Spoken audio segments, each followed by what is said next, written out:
Hello everybody, welcome to this playthrough for Master Division with various wind here in Golf Clash the game. Before we have a closer look at all the content in this video, make sure that you do hit the thumbs up button, also subscribe to the channel and turn on the notifications. That helps the channel immensely. For those of you that do want to take the next step in your game and improve it even more, you can scan the QR code here on the screen or use the link that is in the description down below called patreon.com/golfclashtommy. We there have checkpoint challenge, tour play and tournament guides for everyone. So make sure to check it out and sign up and improve your game today. You can start as low as $3 per 30 days. Info box on the right hand side to get the club distance adjustment, elevation adjustment, also what ball and club type I suggest you to play with. Have in mind that those are all suggestions and you don't have to follow it if you don't want to, but there is always a plan behind it. So let's go to hole number 1.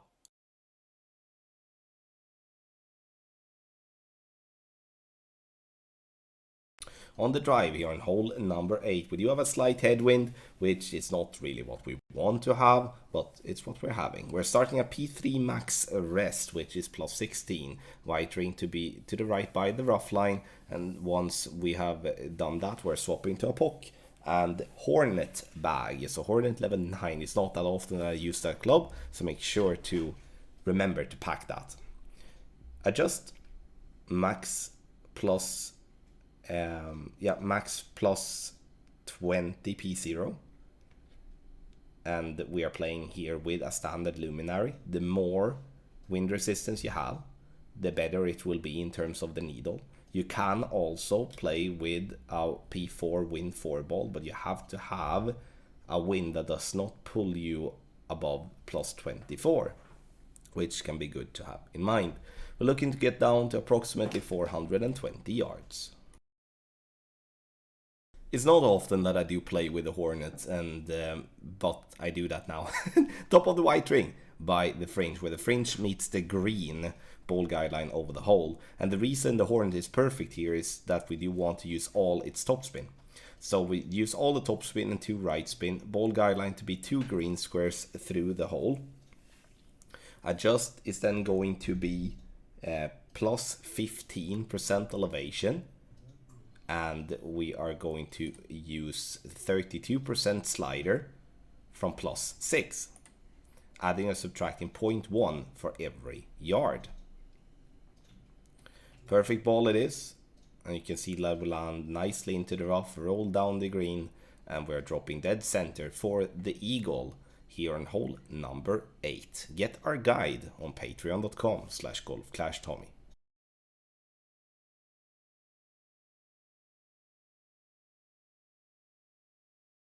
For hole number 2, the standard way of playing this par 3 is to use the first fairway to bounce the ball up towards the pin. I like to use a ring reference together with the ball guideline as my reference. That helps me loads to be consistent here. 1.5 backspin and 2 left spin. Yellow ring by the rough line, ball guideline through the hole. And then here with this particular wind angle and this particular play, it's an adjustment that is 1-to-1 plus 1.4. So I'm adjusting 10 rings for 8.6 miles per hour. Center the ball and hit perfect, and this will be a good chance. On a par 3 like this, unfortunately, you're going to have to be required to use wind angle tweaks if it is that you want to be consistent in dropping this ball for an hole-in-one. Comes in lovely, dropping with a good speed for the hole-in-one here on hole number 2 of the White Cliff, which is also hole number 2 in the Superstar 9-hole Cup.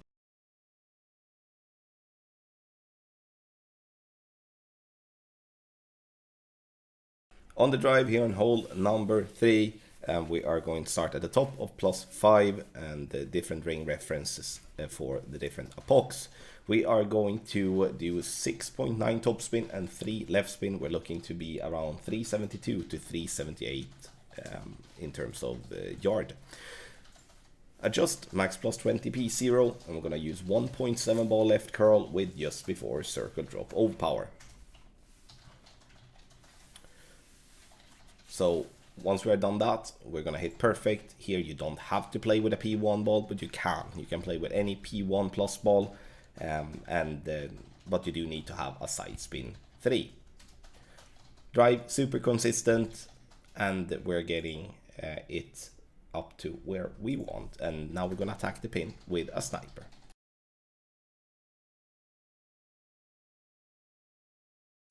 On the second shot, we are going to use 3.5 top spin and 1 left spin.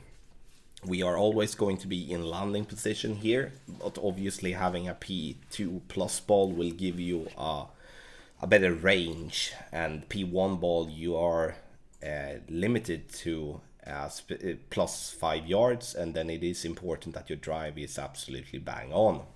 Which, to be fair, the drive is actually really good. Zooming in like an absolute hero this time, half a green square through the hole.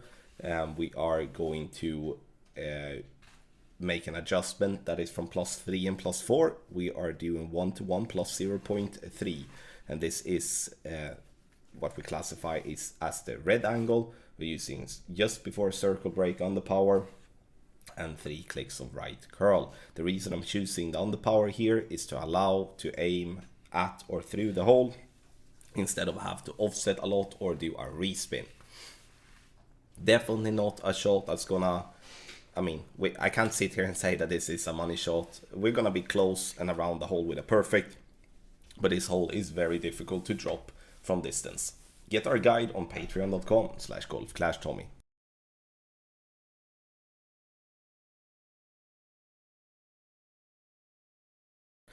Hole number 7, in this headwind I decide to go for a sand bump where grades on either side are safe. We are stretching out with our quarterback and a P3 ball to have the bullseye to go right side of the cup. Swap into a POC and a POC bag. Doesn't matter what a POC level you have in terms of a POC 5+. In the low wind or winds, we're gonna go 5 and a click top spin and 1 left spin. Adjust is max plus no elevation, so max +0, P5 numbers. And here we're going to add a circle drop overpower and to go with 3 clicks of right curl. What you need to have in mind that this is a par 3 that is very difficult regardless what type of way you're playing here. But the reason I'm choosing a sand bump is for a couple of reasons, but it's first and foremost that it is grade safe. Number 2 is that we're taking away all the water and also the sand from risk, because I do believe that a bounce over from the pad is going to have to be close to the sand to be able to have a proper attack towards the pin, and just down the cliff there is not easy to do accurate. So in the end, an option for us to go for a sand bump that is safer than what it looks. Get our guide on patreon.com/golfclashtommy. Take your game to the next level with our ultimate tournament text guides for expert and master division for the League of Leagues 9-hole cup, a full 9 of the White Cliffs, which is a course that we have played before, which means that the content will be even more dialed than what it usually is, especially if we would be having a new course. So if you are looking to get an advantage over your opponents, give yourself a chance to practice less and still be competitive and such, earn money on investing in guides, then you scan the QR code here on the screen, or you go directly to patreon.com/golfclashtommy via the link that is in the description down below. In Expert, we cater to Apocalypse level 4+ as our main driver, and in Master is Apocalypse level 5+ combined with Extra Mile level 9. Free to play balls and paid balls, so you do not have to have the best equipment there is in the game to still follow our brilliant content. If you're looking for other types of guides, we do have premium guides for all the game modes, such as Checkpoint Challenge and Tour Play guides as well, especially the Tour Play guides, exclusive Tour Shootout guide for Tour 7 up to Tour 13, like the Golden Shot, gives you a way of attacking the pin consistently regardless what wind angle. So take yourself the chance and become a better Golf Clash player with our big community. So again, scan the QR code on the screen or use the link patreon.com/golfclashtommy in the description down below. Get yourself to our package page and you sign up from there.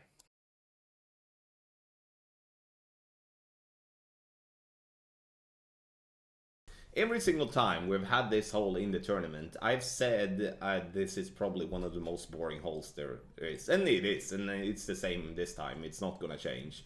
So here I'm using max top spin to left spin, playing with a luminary ball, which is a ball that you have the possibility to win in tournaments. Looking at the ball guideline there, I felt we would be coming in a little bit too risky, so I'm changing to a 7 top spin and 2 left spin instead. Ball guideline straight down the fairway, adjustment here with a straight crosswind. I'm using max plus 10. If I would be playing with more of an angled crosswind, such as a northeast or a northwest wind, I would be playing no elevation instead. But here with a straight crosswind, and especially such a high wind, max plus 10 power 5 ball settings, using overpower whatever I adjust into and trying to hit perfect.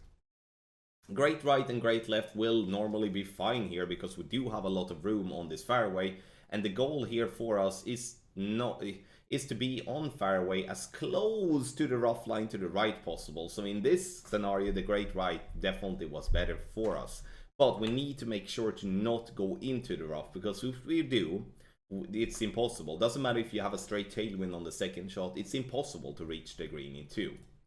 Second shot, we do have a direct headwind here in the video. It's not going to be much harder than this. Obviously playing with some sort of a wind ball of tee will simplify this shot, but it would still be giving you some need of overpower. In this case, we're going to back up, use all the topspin we can, ball guideline in between the rough on the left and the bunker on the right.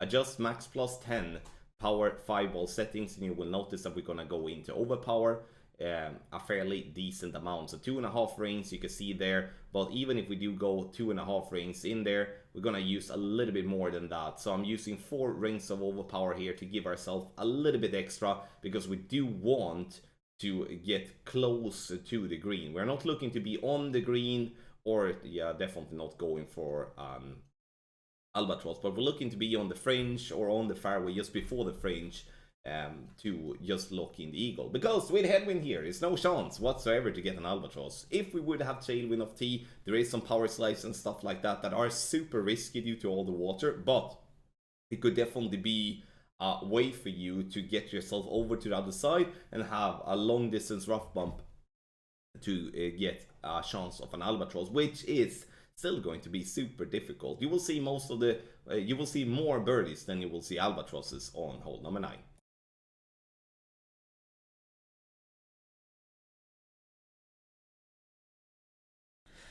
On hole number 1, the drive, starting with a P2 ball, any P2 ball in NMT. Then I'm swapping to a P5, and as worst, a wind 3 ball. This drive has been tested in the highest possible wind, which is 12.3 with a wind 3 ball. Obviously playing with a wind 4 or wind 5 ball will make the drive needle much slower. The only reason, in my opinion, to play with a wind 3 ball such as a luminary or this type of ball is that you will be able to have the precision here, or that you want to just keep it completely free to play.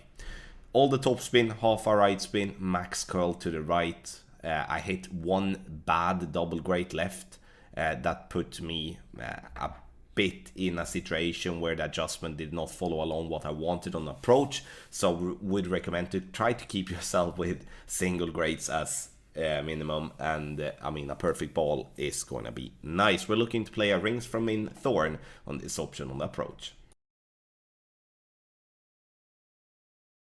On the second shot, we're going to play rings from min. So move up to minimum min club. Then you add all the backspin and half a right spin. We're looking to push up here rings and make sure to count the rings until you get to the point where the ball guideline is just going through the hole. You can see it's just going through the hole, going obviously past it and back.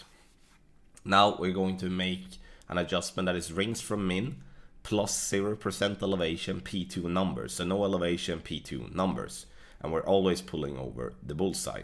Here, if you do miss right, I would recommend to increase your 1159. If you're missing left, increase your 1201, just to give a little extra tip to that. But a perfect ball was very consistent, giving us around somewhere 5 to 9 rings from min. And the ball falls past and then rolls back. Make sure to not have any accidental overpower on, then you risk going short in line. A lot of things obviously that I'm mentioning here, but it's good to know situations. Again, it's a short iron, we need to hit perfect, and a perfect is gonna be a good chance for a drop.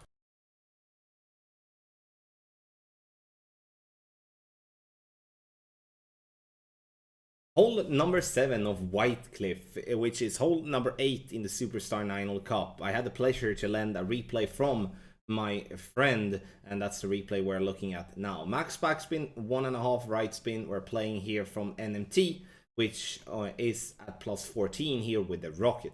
You can play with a Thor's Hammer as well, as it has max backspin, but the Rocket is more a general club. Max plus 30 in adjustment allow us to pull only once when it comes to our Rocket. Now, center the ball. I'm gonna do our very best here to hit perfect. And the thing is with this par 3 is that this is a very difficult par 3 to be even remotely close to consistent with. So the reason you will see a lot of people playing a backspin shot here is because going long could risk getting you a long putt, and that's not something really you do want to do. But at the same time, I mean, there is definitely different ways of attacking this par 3s, but it's all about what can give you the safest way of a birdie, but at the same time a good chance for an hole-in-one, because we don't want to take an unnecessary risk on a very tricky and inconsistent par 3 without knowing that we're at least going to stay for the birdie if we're making a mistake.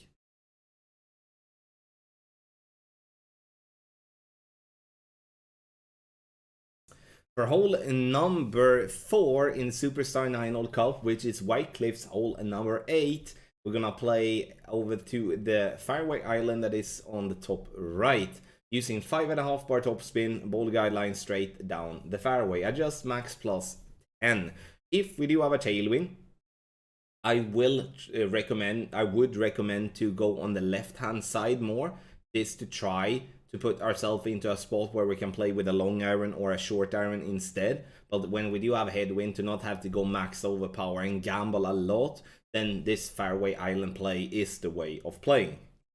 Ball bounces over nicely on the fairway, and we're looking to have that little rollout like you can see there to approximately 350 yards. I would say 340 to 350.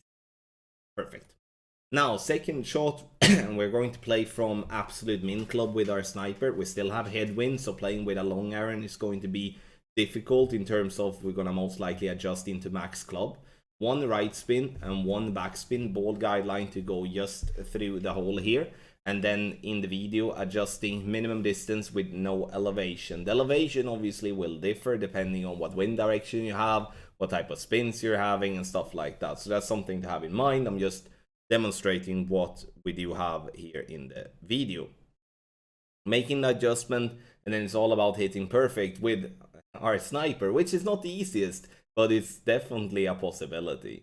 So we can see here now we do have a perfect ball, and bounces on the fairway up towards the green and taking the turn slightly and rolling in on the right side of the hole. And it says birdie. Well, that's because I timed out on the shot before. It is an eagle, obviously, and that's what we're looking for here for hole number 8 of the White Cliff, which is hole number 4 for the Superstar 9-hole Cup.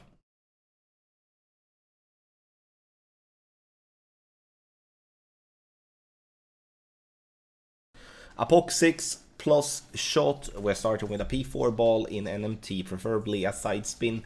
Sorry, not a side spin, but a wind 4 ball. P4, wind 4. After you have made your adjustment, which is max minus 5% elevation, P5 numbers, then we can, in that case, swap to a P3 ball if you would like. It will be some shake on that needle with a P3 ball, but we do have the new Kingslayer Precision, if I can call it like that.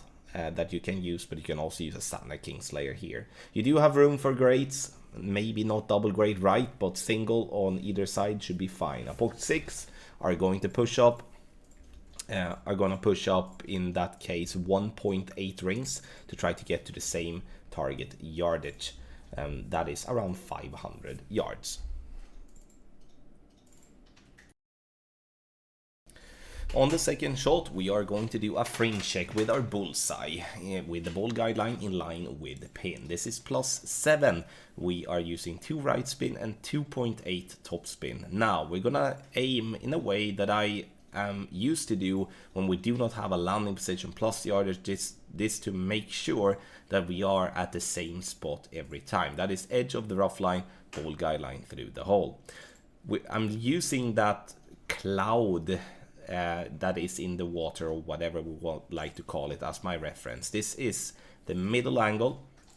We are using high wind here, which 10.4 is 2 clicks of right curl. Adjust is going to be 100% slider minus 5% elevation, P5 numbers, adding or subtracting 0.1 for every 2 yards. Bounce into the rough, rolls down the green, and we are dropping this one nicely dead center for the albatross on a tough par 5, such as hole 5. Get our guide on patreon.com/golfclashtommy. Thank you so much, everybody, for watching this playthrough for Master Division with various wind. Make sure to scan the QR code here on the screen and go directly to patreon.com/golfclashtommy. That is via the link in the description down below. This for our premium guides. We offer premium guides for all the game modes in Golf Clash. Thank you once again for watching. I wish you the best of luck in your Golf Clash game.